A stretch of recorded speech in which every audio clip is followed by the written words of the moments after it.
Rádio Educadora AM 950 apresenta o programa Santa Casa no Ar.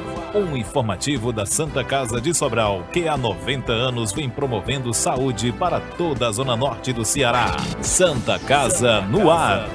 A boa informação de quem valoriza e respeita quem faz saúde com responsabilidade.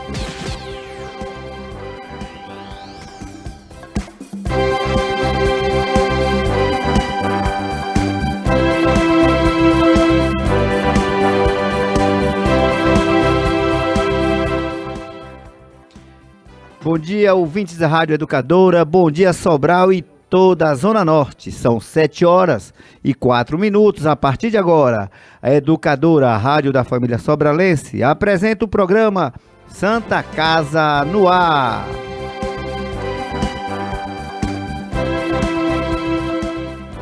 O informativo produzido e apresentado pelo jornalista Vanderlei Moreira e o professor Vicente Pinto, com a coordenação do Padre Júnior Melo, o apoio de Zósimo Medeiros, Dr. Cristiano Araújo e José Garcia Souza.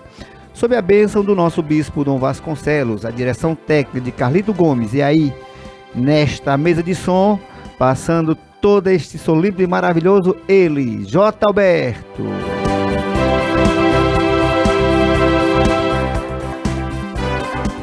Meu amigo J. Alberto, vamos iniciar este programa com oração do bom dia. Oração do bom dia.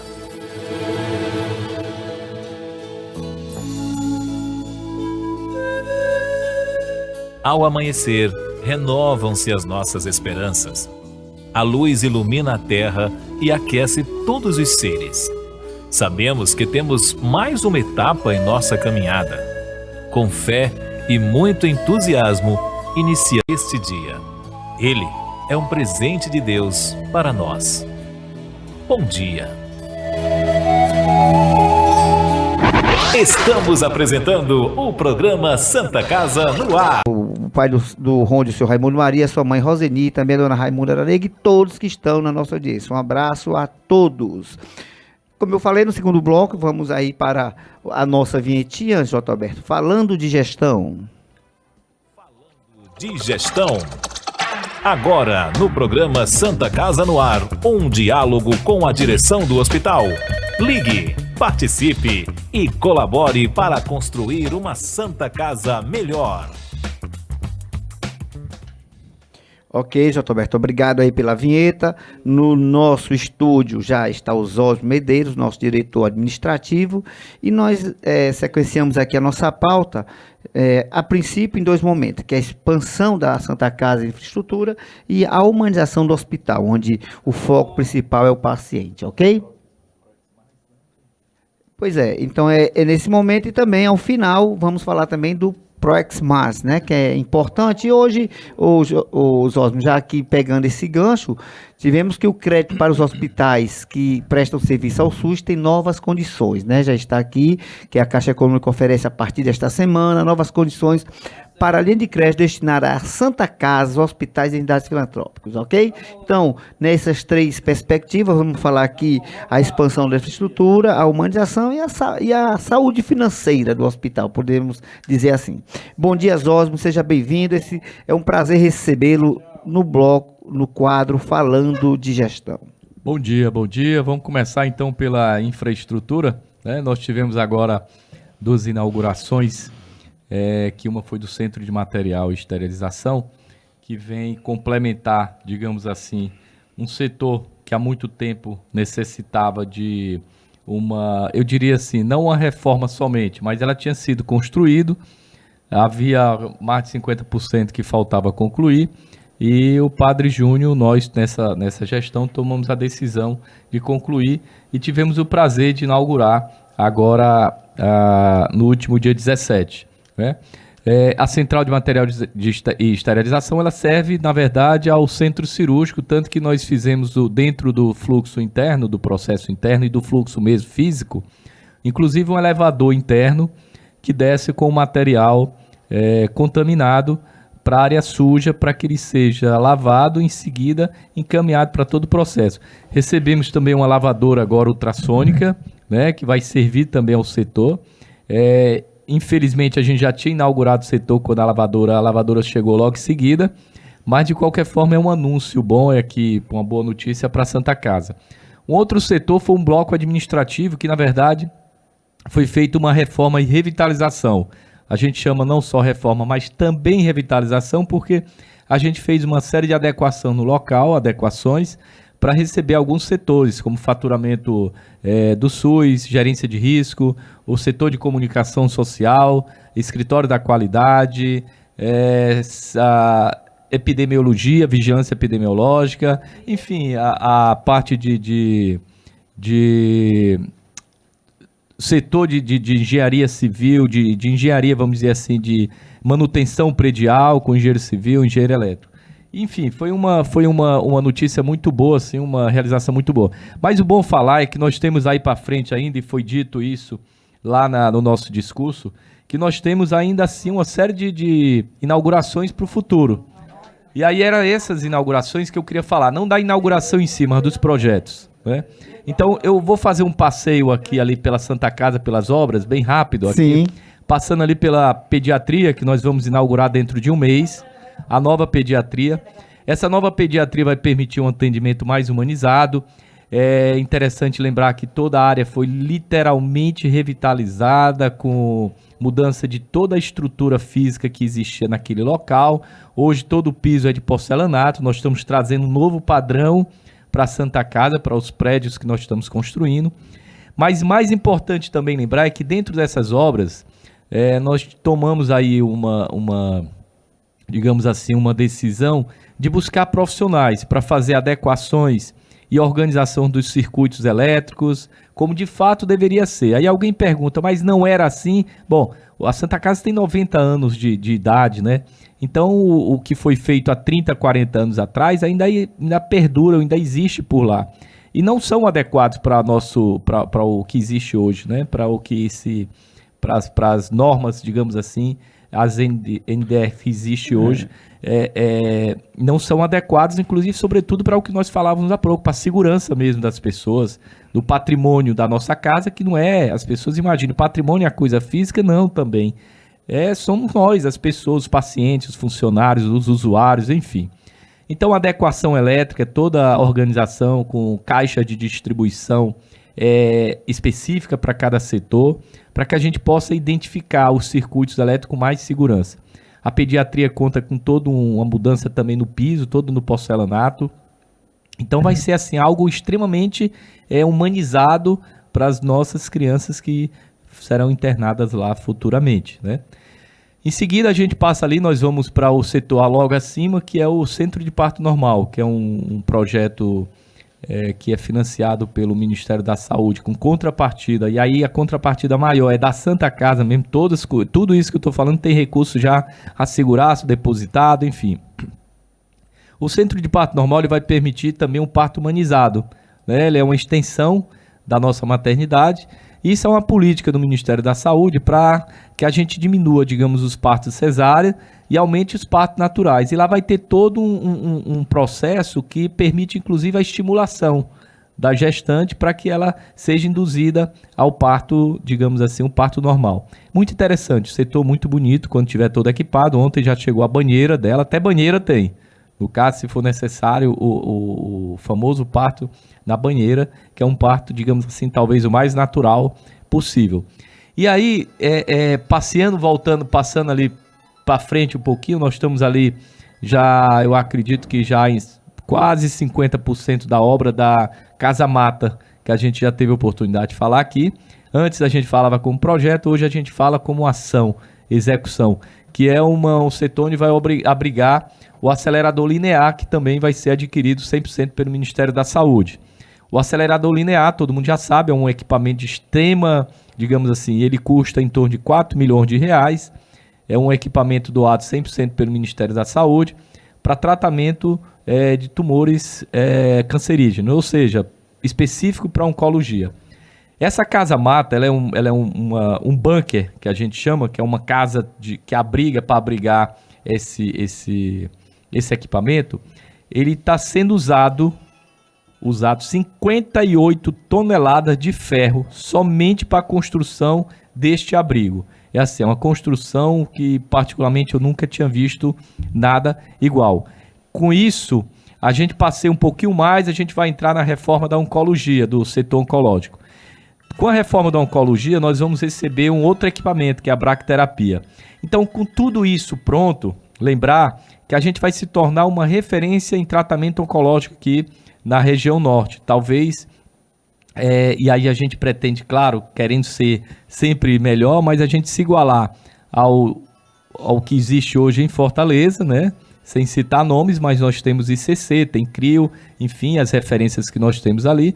Mas nós queremos tornar aqui na Santa Casa uma referência em tratamento oncológico. Essa organização vai permitir que nós tenhamos a oncologia clínica, cirúrgica, serviços de apoio, enfim, um serviço, a quimioterapia, a radioterapia, um serviço de fato organizado que permita o fluxo ou o processo do paciente iniciando o tratamento e terminando, início, meio e fim. Isso é muito importante. Tem mais? Você quer que eu continue aqui? Sim, vamos lá, vamos continuar na estrutura. Bom, falamos de tudo isso, nós estamos fazendo uma reforma, nós vamos construir agora 27 novos leitos na unidade Dom Valfrido.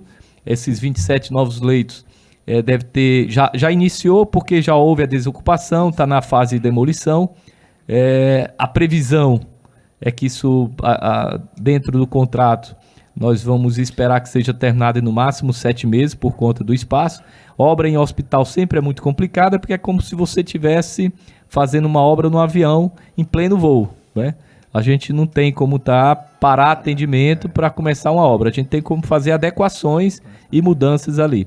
Tem outra coisa importante que a gente falava aqui há pouco sobre o CIPAT, que é a Semana Interna de Prevenção de Acidente de Trabalho. Nós estamos lá em fase de conclusão de todo o serviço de prevenção de incêndio da Santa Casa. Inclusive, eu queria aproveitar e esclarecer que houve um rompimento de um cano desse setor, na emergência, que houve um alagamento. Foi algo assim que, graças a Deus, não trouxe nenhum dano, nem para equipamento, e para o mais importante, para o paciente, para o nosso paciente, nós tivemos esse cuidado. Isso levou a gente, eu considero assim, Deus é tão bom que Ele nos mostrou assim, algumas fragilidades que a gente, mesmo com toda a fiscalização, a gente percebeu. Uma delas, toda a parte digamos, de tubulação, ela é externa, mas na emergência foi colocada interna, no forro. E aí nós tomamos uma decisão de tirar do forro para ficar embaixo, para que a gente possa fazer uma manutenção mais adequada, para que não haja mais esse rompimento, porque a pressão da água é muito grande. Então esse foi um acidente de fato, ou melhor, foi um incidente, né? Em função no momento que o cidadão fazia lá uma manutenção, ele não despressurizou como deveria ter feito. Então houve um erro sim, a gente até encaminhou uma nota por parte da empresa que estava lá, mas eles são sim, por isso que a gente fala, o gerenciamento de risco é exatamente para que a gente consiga evitar o que a gente chama os riscos evitáveis, não é isso? Isso, exatamente. Zósimo, você já falou um pouco aí considerando, e agora eu vou retomar a sua visão, de que a Santa Casa é um hospital com 90 anos, então ela está tentando se expandir para onde consegue, né? Porque ali já, você sabe, todo ao lado é residência, é difícil vocês terem, né, essa mobilidade, digamos assim, de estrutura, né, Zósimo? Interessante que, pensando nisso, como nós temos os profissionais habilitados dentro da casa, nós estamos, eu diria que quase concluindo, porque como já existe o projeto do plano diretor da Santa Casa, nós tomamos agora para a gente esse projeto para dar continuidade ou continuação no projeto e apresentar. Nós vamos apresentar dentro de um mês para a direção do hospital.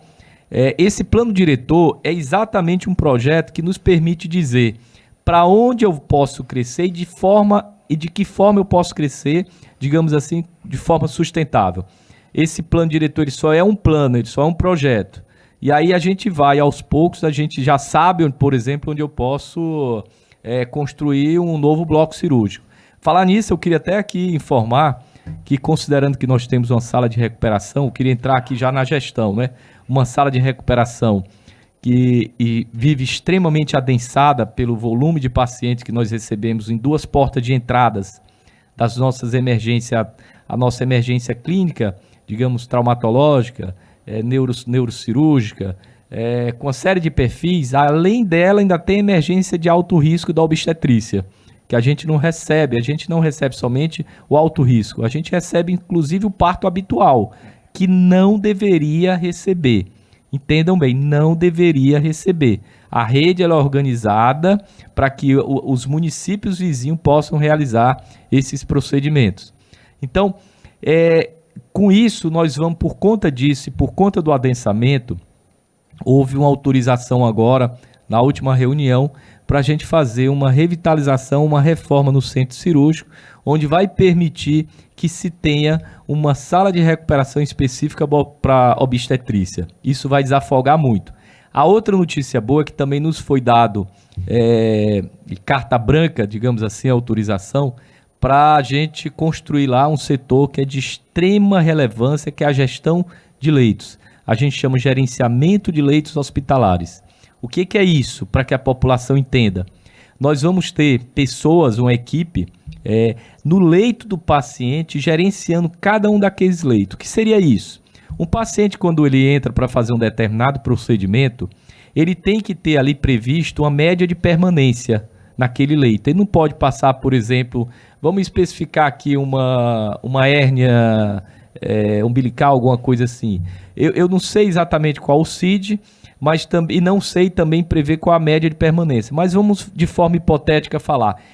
Lá no CID me diz o seguinte, que ele tem até 8 dias para passar naquele leito. Às vezes o paciente passa 8, 9, 10, 30 dias, enfim.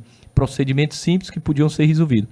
Quando ele ocupa mais do que o que permite a média de permanência, ele está ocupando o leito e tirando o lugar de outro paciente.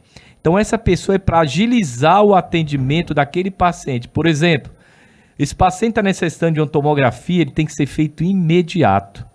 E aí nós estamos organizando os processos internos, né, para que o centro de imagem entenda que esse paciente, ao ser encaminhado para lá, tem que ser atendido imediatamente.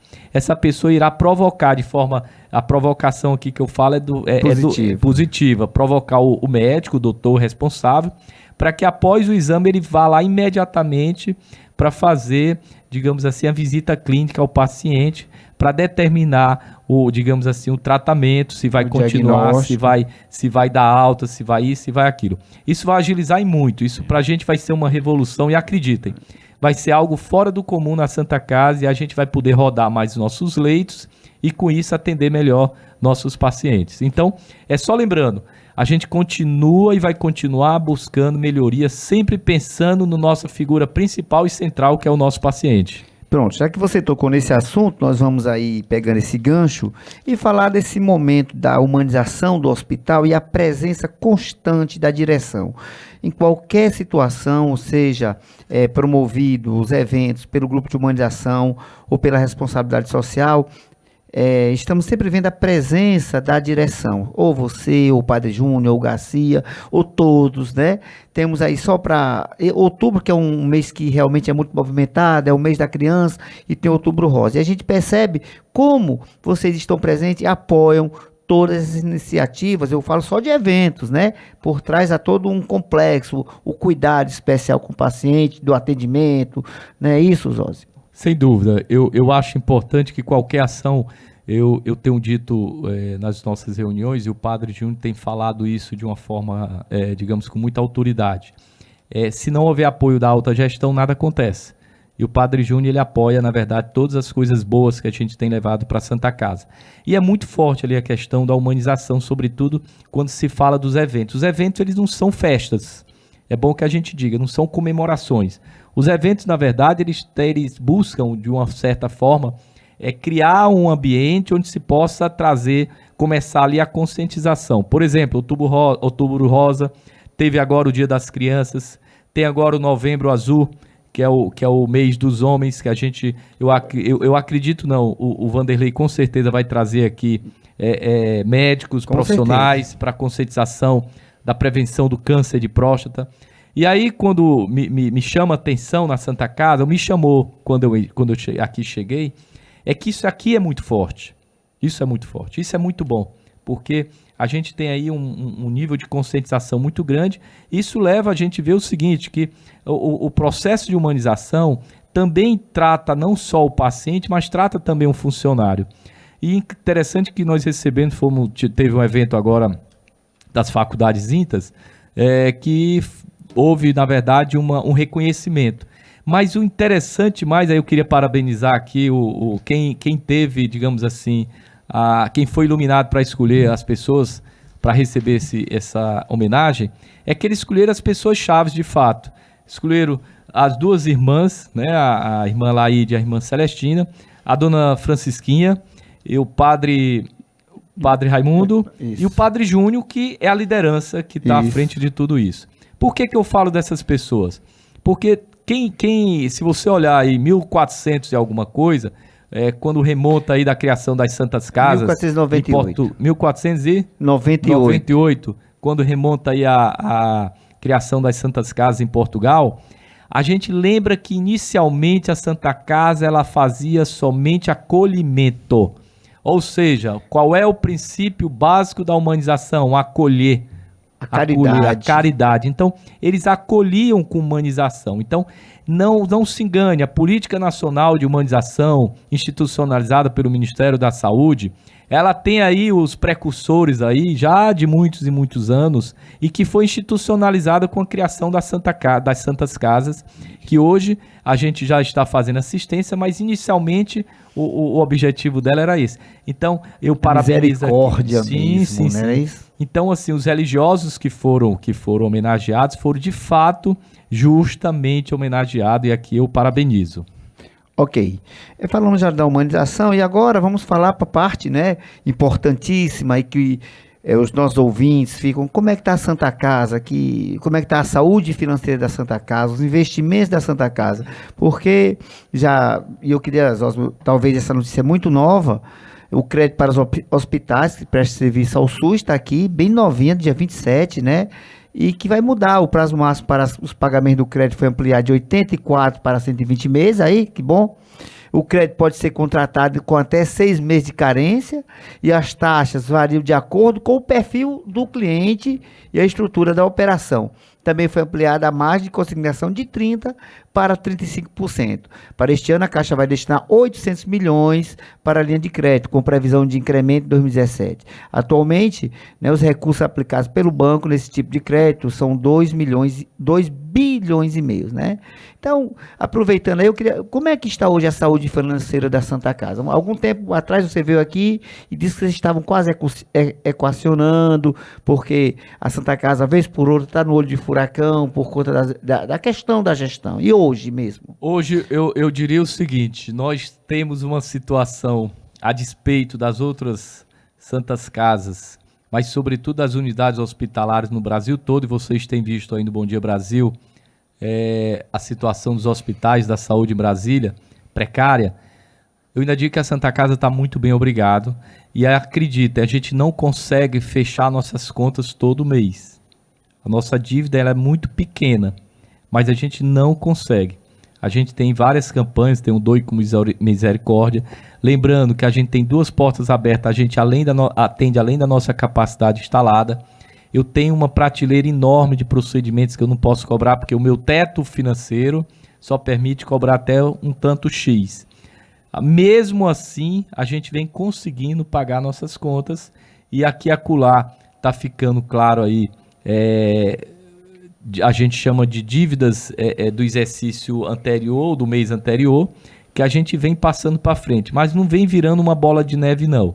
A gente vem tendo um equilíbrio e manter, de certa forma, digamos assim, essa dívida bem administrada. Uma outra coisa, assim, lembrando, é que todo investimento que é feito na Santa Casa, que eu citei aqui, ele tem já uma fonte de financiamento. Lembrando que a Casa Mata, acelerador linear, que vai custar em torno de 5 milhões de reais, todo ele, 100%, é financiado pelo Ministério da Saúde. Então, a gente não tem sequer de se preocupar com a gestão da obra. A gente faz a administração da obra no que diz respeito ali à periferia, o que a gente chama do apoio, digamos assim.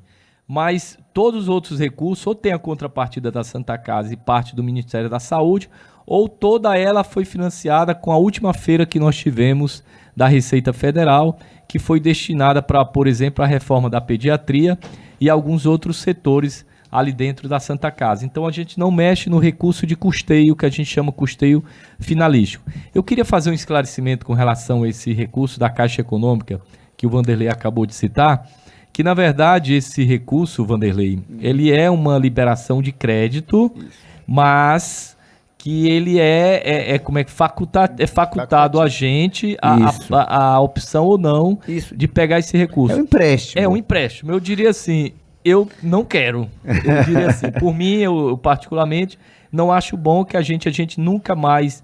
A gente pagou o último empréstimo que nós tínhamos me parece que com o Banco do Brasil, e a gente não fez nenhum novo empréstimo. Desde que o Padre Júnior entrou, ele só administra... vem administrando as finanças. O que entra e o que sai. Né? E também ele não pretende, nós enquanto diretores, não pretendemos ir atrás de crédito novo na rua ou nos bancos, ainda que venha com todas essas benesses que estão vindo aí através da Caixa Econômica. Isso é muito interessante para hospitais aí que precisam, digamos assim, administrar ou fazer girar, movimentar seus recursos financeiros. Zosme, a questão dos fornecedores, existe sempre, vocês trabalham muito com a moeda estrangeira, muito muito muito equipamento. Como é que está essa questão dos fornecedores e a Santa Casa? Essa relação está bem, tranquila? E aproveitando, já pensando no 13º e com os funcionários? Bom, primeiro, com relação aos fornecedores, eu não vou me aventurar a entrar porque é uma área que o Garcia administra como diretor financeiro. Mas o que a gente vê dos relatórios tem sido extremamente saudável. Eu não queria entrar nesse mérito, mas tem sido extremamente saudável. Não tenho visto uma reclamação sequer. Pelo contrário, eu acho que a gente vem passando por um momento de paz muito grande ali na Santa Casa, do ponto de vista administrativo. E eu digo, eu tenho trabalhado. Eu acho que a gente tem que olhar para frente e trabalhar. Esquecer que problemas eles vão existir sempre, principalmente na saúde. São grandes, não são pequenos.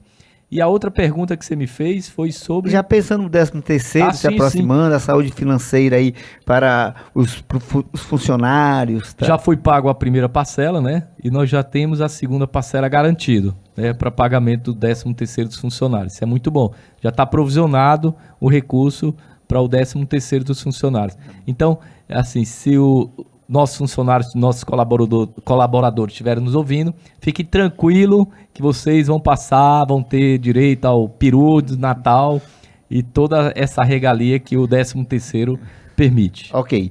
Agora, o último ponto da nossa pauta, que a Santa Casa Sobral participa do ProEx+, que é o primeiro, né, a primeira edição do governo do estado de Ceará. O que é esse projeto e o que é que ele significa para a Santa Casa, Zósimo? Na verdade, quando o ProEx+, ele foi concluído agora nessa primeira etapa, ele foi, na verdade, digamos assim, a consolidação de todos os investimentos que foram previstos no início do governo Cid Gomes na rede de atenção à saúde com recurso do Banco Interamericano de Desenvolvimento. Nesse momento, eles fizeram aí um evento para prestação de contas, mostrando todos os aparelhos, que a gente chama os aparelhos, os equipamentos que foram construídos ao longo do governo Cid Gomes, continuado agora no governo Camilo Santana. Então, quando o governo Cid assumiu, ele encaminhou para a Secretaria de Saúde um projeto de expansão da rede de atenção à saúde. Perfeito o projeto. As pessoas têm falado aí, criticado, que fez o hospital A, B, C, D, mas não teve financiamento. Sim, mas naquele momento, se estava passando por um momento bom do ponto de vista econômico no país, e imaginava-se, até eu, na verdade, imaginava que a gente ia ter custeio ia ter recurso para custeio, que a gente chama finalístico, né, que seria para manutenção dessas unidades. O problema é no país todo. Todo mundo sabe que o Ceará ainda assim tem passado por um momento muito bom com relação à economia. Mas todos estão apertados. Então, eu tive assim, só para exemplificar, Sobral, estamos devendo, digamos assim, uma UPA para Sobral, que eu acredito foi promessa agora do próximo prefeito de construir e concluir essa UPA. Mas lembrando, Sobral, eu estive agora no evento da Policlínica, que foi um evento onde se comemorava a acreditação nível 1. Qualidade, a ONU, a Organização Nacional de Acreditação. Acreditação, para que o paciente saiba, é como se fosse uma certificação, aí eu vou ser redundante, certificando que aquela unidade tem padrão no atendimento, tem qualidade nos processos, e ela consegue atender o fulano A, B, C ou D da mesma forma, dentro do tempo adequado, do tempo ideal, com os equipamentos, com tudo que ele tem direito, né? Com tudo que ele tem direito. E essa certificação nível 1 é porque existe nível 2, nível 3, porque elas vão sendo fiscalizadas e vão sendo certificadas ao longo dos anos. Então, o PROEX+, foi para comemorar, na verdade, e consolidar todo esse momento que houve, todo esse momento de conclusão, digamos assim, das obras. Então você tem uma rede hospitalar hoje fantástica, que aí eu me pergunto assim, se nós não tivéssemos hoje um hospital regional, se eu não tivesse uma policlínica,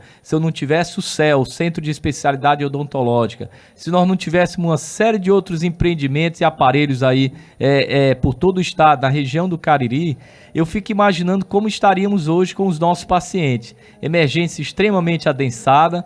E isso, gente, assim, é bom que a gente saiba que essa rede de atenção, ela só precisa agora ser organizada, melhor organizada, para que cada um funcione de acordo com o seu perfil.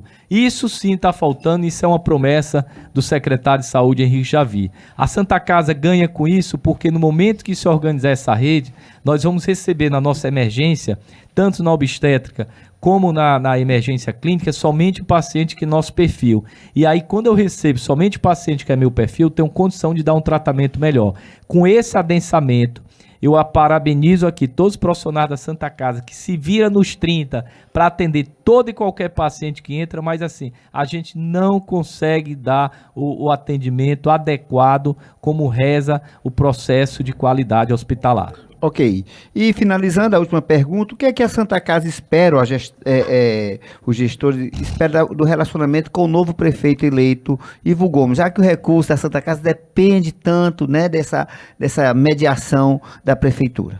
Nós queremos, já era estreito, mas queremos estreitar mais, sobretudo com o prefeito mesmo. Nós queremos uma relação mais estreita com o prefeito. Essa foi uma promessa que ele fez numa reunião que nós tivemos, lembrando que nós tivemos reunião com todos os candidatos a prefeito antes das eleições. Agora, consolidado aí o processo eleitoral, nós vamos esperar e vamos cobrar do novo prefeito Ivo Gomes essa relação mais próxima, sobretudo de apoio, com incentivos financeiros mesmo, considerando que a Santa Casa é o hospital não só regional, mas ele também é o hospital municipal. Portanto, a gente sabe, e essa preocupação interessante, que é uma preocupação do próprio Ivo Gomes. Então, essa preocupação, eu acredito que com essas promessas dele que foram feitas, que eu sei que vão ser realizadas, não só das unidades que nós vamos ter, novas unidades de saúde, mas interessante lembrar que ele já vinha de um processo de trabalho, foi ele o responsável por esse PROEX+. Eu acho que pouca gente sabe. O Ivo Gomes, enquanto chefe de gabinete, ele esteve à frente de todos esses projetos do governo. Então ele conhece como ninguém, como foi construída essa rede e da necessidade dela funcionar. E ele sabe das carências. Então eu acho que isso é muito importante para que a gente possa consolidar esse processo. Ok, Zósimo, agradecer a sua presença aqui no quadro Falando de Gestão. E eu queria deixar o microfone do programa Santa Casa no Ar à sua disposição para as considerações finais. Bom, eu primeiro queria agradecer aqui a todos, Vanderlei, o J. Alberto aqui sempre muito presente. Aqui, aqui eu acho que o ouvinte não sabe, mas a gente tem direito aqui a um café e uma tapioca, é o café... É o plantão musical, na hora do excelente Belchior. Eu queria agradecer aqui sempre o espaço que nos é dado e dizer o seguinte, que aqui ainda é muito pouco, o espaço ainda é muito pequeno, 1 hora para a gente falar de todos os nossos, digamos, projetos para a Santa Casa, porque a gente, ao entrar naquela casa, a gente de fato se apaixona, já é como diz, bebeu a água ali, tomou um pouco da água ali da Santa Casa, de fato se apaixona, porque ela tem aí, ela é diferente dos outros hospitais, ela tem uma a misericórdia, né, ali, eu acho que é emblemático você entrar e dar de cara com a capela, eu acho que isso é extremamente estratégico, sobretudo para o processo de humanização, que a gente sabe, eu continuo dizendo, nada existiria, nós não seríamos nada se não houvesse no centro dali o paciente para a gente cuidar. Então lembro para vocês, tem sido esse nosso propósito, sem nenhuma hipocrisia, tem sido nosso propósito tratar cada vez melhor e provocar os profissionais que tratem cada vez melhor nossos pacientes. Muito obrigado a todos e um bom dia. Ok, Zósimo, obrigado a sua presença. J. Alberto, obrigado também. Bom dia a todos e até a próxima sexta-feira. Chegou aí meu amigo Genaldo Azevedo, rapaz. O estúdio agora é seu. Bom dia.